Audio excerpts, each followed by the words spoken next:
Salut à tous et à toutes et bienvenue sur la plateforme MCAM Click, une plateforme digitale des médias et le marketing des entreprises. Bonne fête de l'indépendance à tous les Guinéens partout où vous êtes. Ce soir, à l'occasion de cette fête de l'indépendance de la Guinée, aujourd'hui c'est le 60e l'année de l'indépendance de la Guinée. MCAM Click a jugé nécessaire de faire une analyse du développement économique de la Guinée sous le général Mamadi Doumbouya et de faire un bilan de 3 ans et les perspectives d'avenir pour la Guinée. Comme vous le savez, le secteur économique est un secteur clé de la vie d'une nation. Aujourd'hui, nous avons jugé nécessaire de faire une analyse, de réveiller la conscience des jeunes générations, afin de voir quelle est la perspective de leur avenir, de l'avenir de la Guinée. Chers compatriotes, j'espère que ce contenu va vous servir d'une manière ou d'une autre. Cette présentation se pense sur l'évolution de l'économie guinéenne depuis l'arrivée au pouvoir du général Mamadi Doumbouya en 2021. Nous examinerons les défis auxquels le pays est confronté, les réformes entreprises et les perspectives d'avenir, chers compatriotes. Un passé marqué par l'instabilité, comme vous le savez.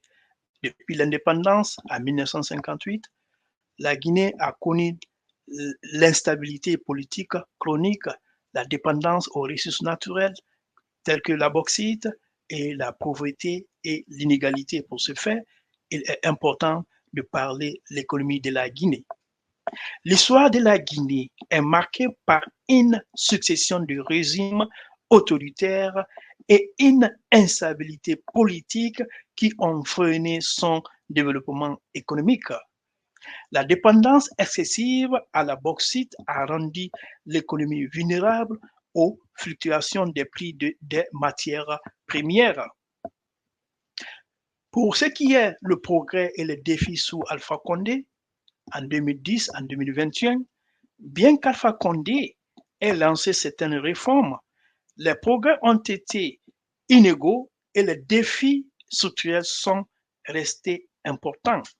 La corruption endémique a continué à freiner le développement du pays, chers compatriotes. Maintenant, le coup d'État de 2021 et ses conséquences. Il y a eu la suspension de la Constitution, la dissolution de l'Assemblée nationale et l'isolement diplomatique.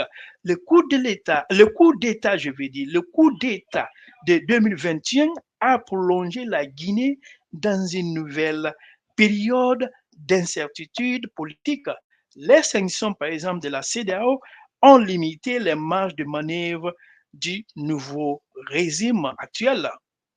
Chers compatriotes, voilà les réformes de général Mamadi Doumbouya. Mamadi Doumbouya a promis de lutter contre la corruption et de renégocier les contrats miniers.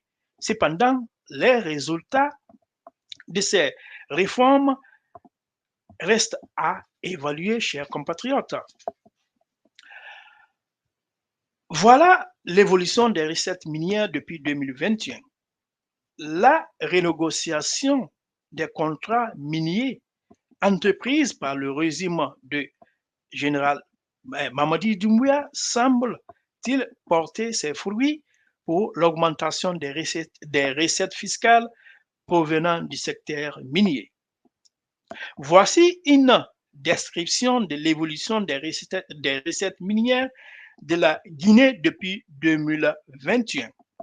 Depuis 2021, les recettes minières de la Guinée ont connu des fluctuations importantes, principalement en raison de l'instabilité politique, des négociations contractuelles avec les entreprises étrangères et de la variation des prix des matières premières sur les marchés mondiaux. Voici quelques points clés en ce qui concerne l'évolution des recettes minières depuis 2021.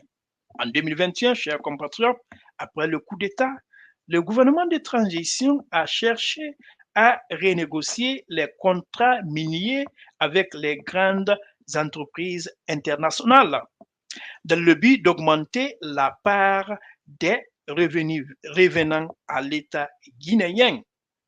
Les recettes minières représentaient environ 2,2% du PIB, un niveau stable par rapport aux années précédentes, mais avec des potentialités de croissance suite aux réformes envisagées, chers compatriotes. Pour ce qui est de 2023, la Guinée a renforcé sa position dans le secteur minier, notamment grâce à l'exploitation de la bauxite, dont elle détient l'une des plus grandes réserves au monde.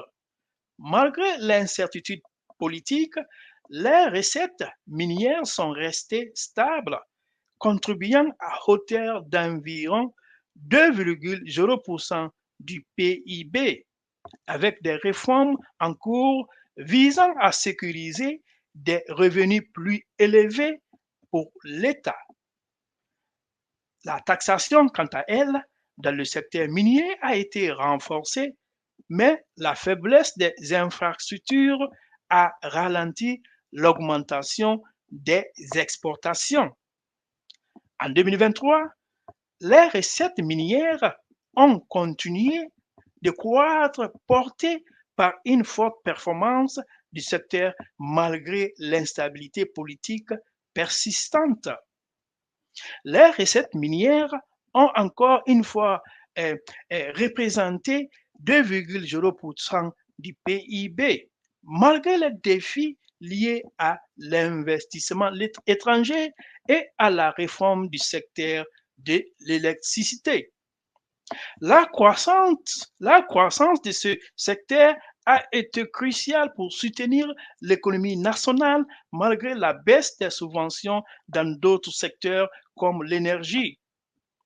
Les perspectives futures, il est prévu que les recettes minières de la Guinée augmentent à mesure que le gouvernement renforce sa gouvernance et engage des réformes pour attirer davantage d'investissements.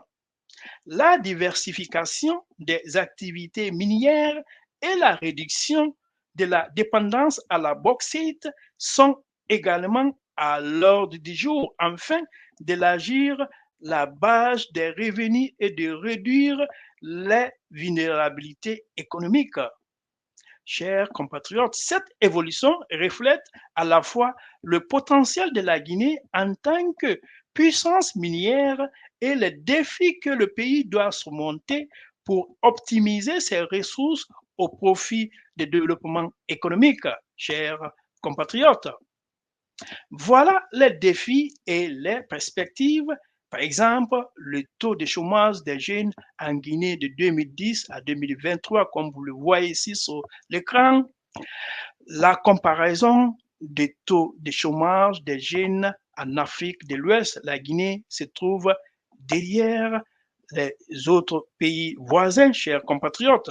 Le chômage des jeunes reste un défi majeur en Guinée, avec des conséquences sociales et économiques importantes. Il est urgent alors de mettre en place des politiques actives pour favoriser l'emploi des jeunes, chers compatriotes.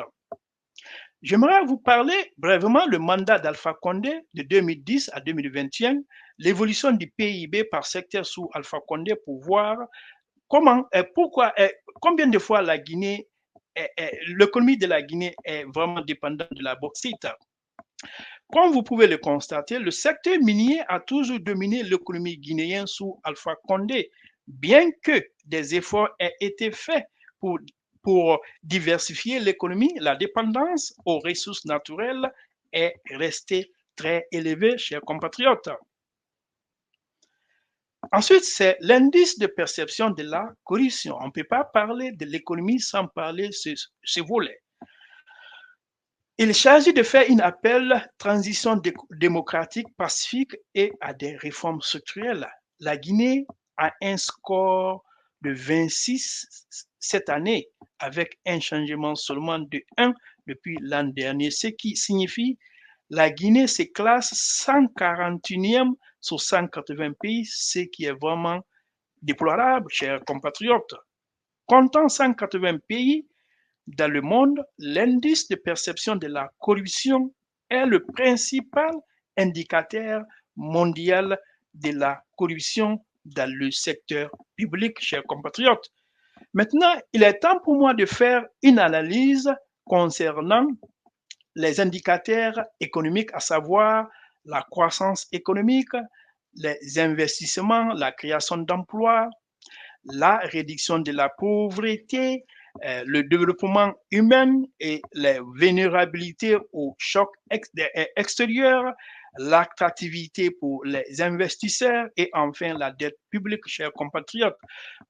La Guinée a le choix de deux scénarios. Le premier scénario, c'est l'instabilité politique et le second, c'est la stabilité politique. Chaque choix a des conséquences, chers compatriotes, sur la population guinéenne. On va commencer avec l'instabilité politique. En ce qui est de l'instabilité politique, si la Guinée choisit l'instabilité politique persistante, si la Guinée choisit l'instabilité politique persistante, alors c'est fait.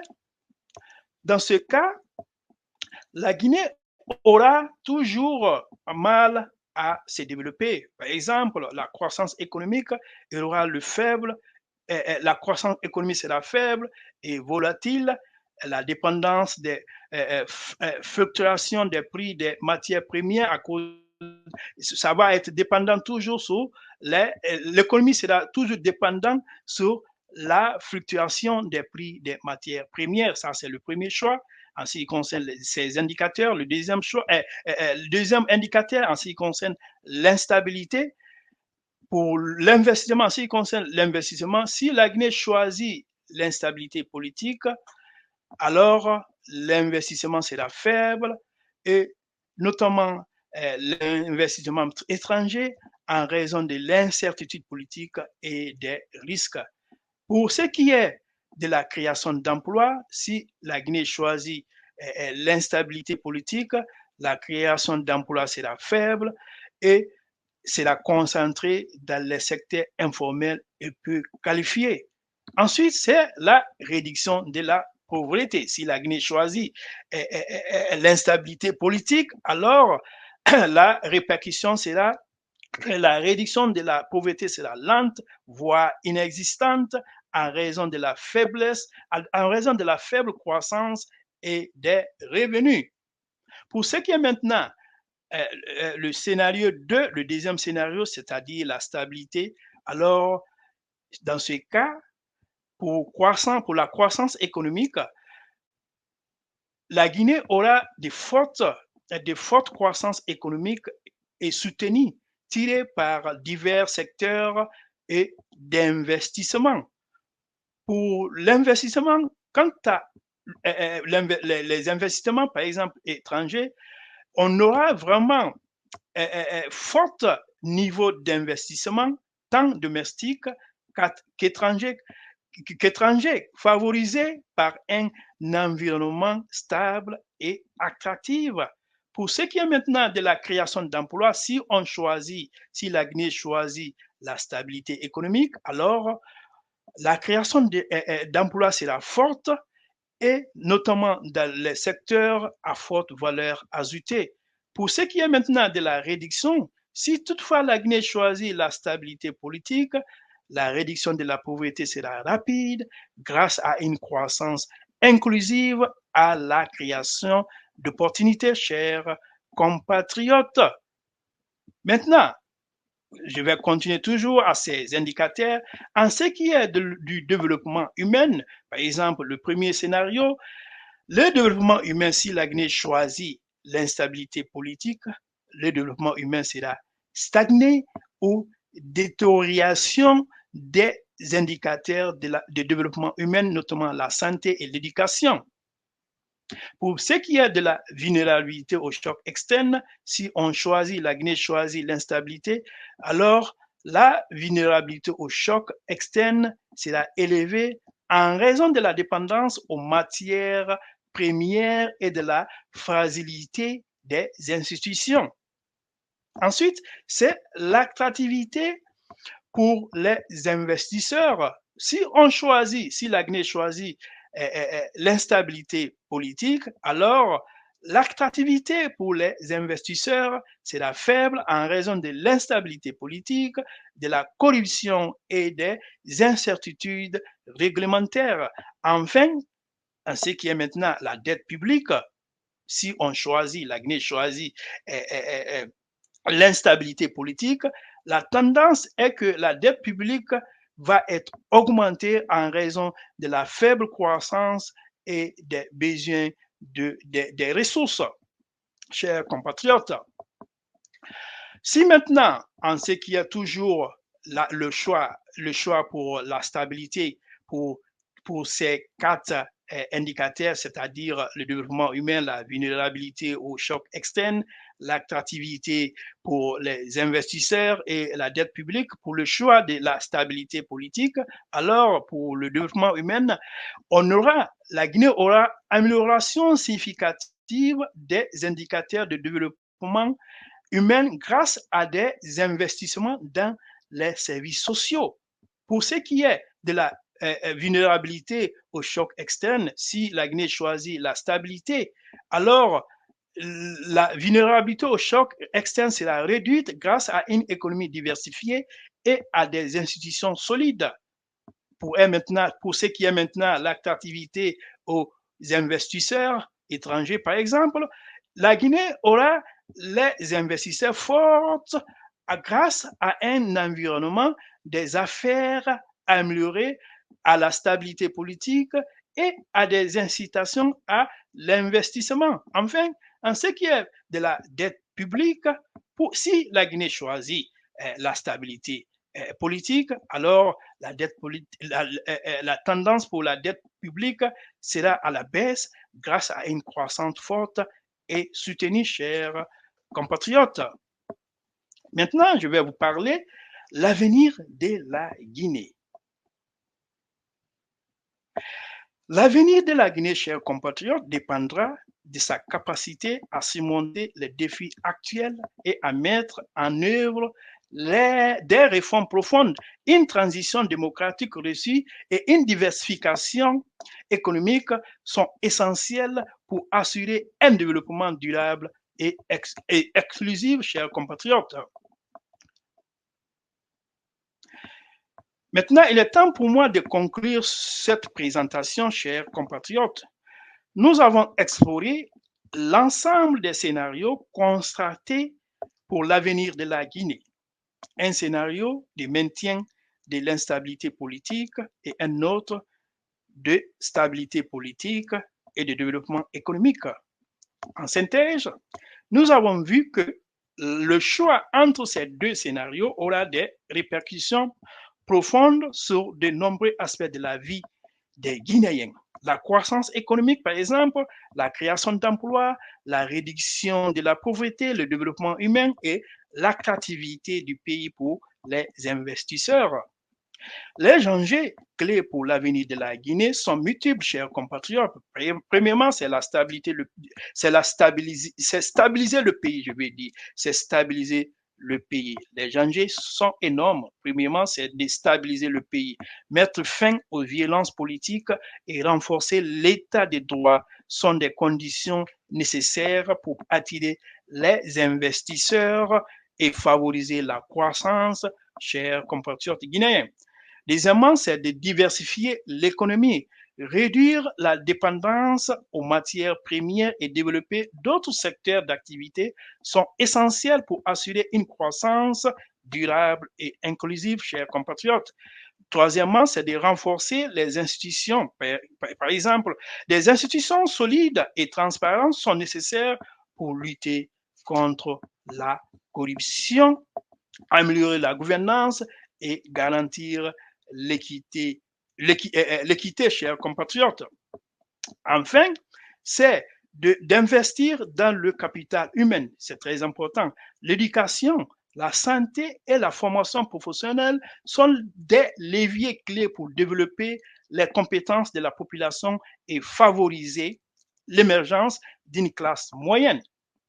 Face à ces enjeux, chers compatriotes, nous appelons à une transition démocratique, pacifique, qui permette d'instaurer un climat de confiance et de stabilité en Guinée. Cette transition doit s'accompagner de réformes structurelles visant à améliorer la gouvernance, à renforcer l'état des droits et à promouvoir un développement économique inclusif.